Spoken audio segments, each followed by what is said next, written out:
Bienvenue dans le à la une du jour. Nous nous intéressons ce matin à l'Iran et aux dernières menaces proférées par le régime. Après avoir menacé de fermer le détroit d'Ormuz, stratégique pour le pétrole mondial, la République islamique a procédé ces derniers jours à une véritable démonstration de force militaire en testant plusieurs missiles solaires et même assure le régime des barres de combustible nucléaire. Gauthier Rabinski, bonjour. Vous Bonjour, êtes Elisabeth. notre spécialiste des questions internationales.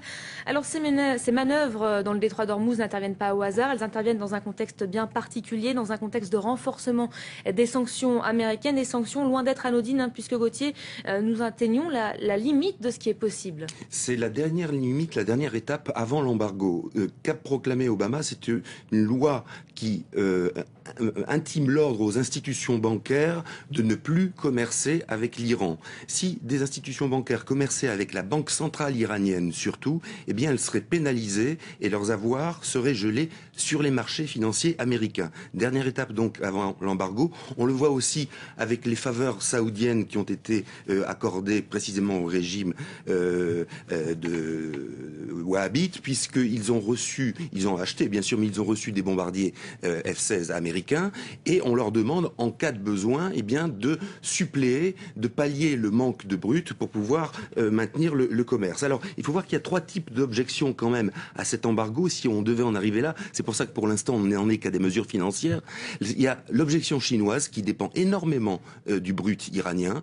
Il y a l'objection russe qui est intéressante parce qu'elle n'est née que politique, c'est-à-dire pour s'opposer à l'Occident et aux Américains, alors que finalement les Russes pourraient tirer avantages et bénéfices d'un embargo sur l'Iran. Et puis il y a certains Européens comme l'Espagne, l'Italie ou la Grèce que cela pourrait gêner. En tout état de cause, ce qu'il faut bien voir, c'est qu'un embargo, si on devait en arriver là, serait assimilable à un acte de guerre. Si je vous suis bien, l'arme pétrolière a finalement un double objectif. Oui, elle a un double objectif parce qu'elle s'attaque non seulement aux menaces concernant le détroit d'Ormuz, mais aussi à la menace nucléaire. Vous l'avez cité, les barres d'uranium, l'enrichissement de ce même uranium. Les sanctions pétrolières sont le dernier stade avant une action militaire.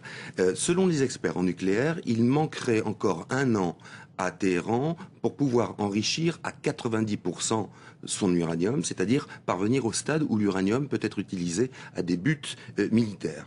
Alors, en quelque sorte, là, l'arme pétrolière a deux objectifs. À la fois régler la question du détroit d'Ormuz, parce que pour l'Iran et pour la communauté internationale, ce n'est pas tenable, et essayer de régler aussi la question du nucléaire en poussant jusqu'aux menaces israéliennes, tout en disant attention, ne franchissez pas cette ligne rouge. Si conflit il devait y avoir, Gauthier, à quel type de guerre serions-nous confrontés? Alors certainement pas à une confrontation militaire pure et simple. On se souvient que pendant la guerre Iran-Irak, vous vous souvenez, 80-88, il y avait eu ce qu'on appelait la guerre des tankers. C'est-à-dire que par exemple, les Américains avaient escorté des navires koweïtiens qui allaient charger du brut irakien. À l'époque, Washington soutenait Saddam Hussein et avait donc escorté et convoyé ces tankers. Là, ce que l'on peut penser, c'est que malheureusement l'hypothèse d'une guerre navale limitée est plausible. Pourquoi? Parce qu'elle arrange les Iraniens.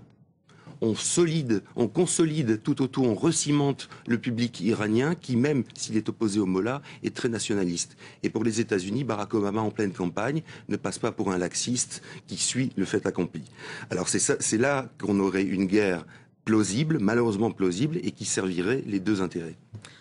On se rend compte toutefois que le régime iranien ne parle pas d'une seule voix. Aujourd'hui, il y a de fortes dissensions internes, surtout entre le président Mahmoud Ahmadinejad et le guide suprême Khamenei. Oui, et ça ne date pas d'hier. Manifestement, ce sont les gardiens de la révolution et donc les soutiens de Ahmadinejad qui ont poussé ces derniers temps très loin la vindicte et, j'allais dire, la parole belliqueuse ou belliciste, alors que le guide Ali Khamenei cherche à se débarrasser de Ahmadinejad et de ses soutiens.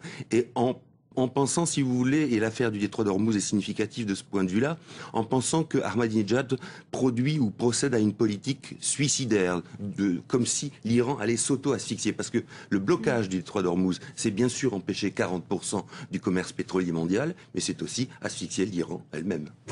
Merci beaucoup Gauthier pour cet éclairage. C'est la fin de ce à la une du jour consacré donc à l'Iran.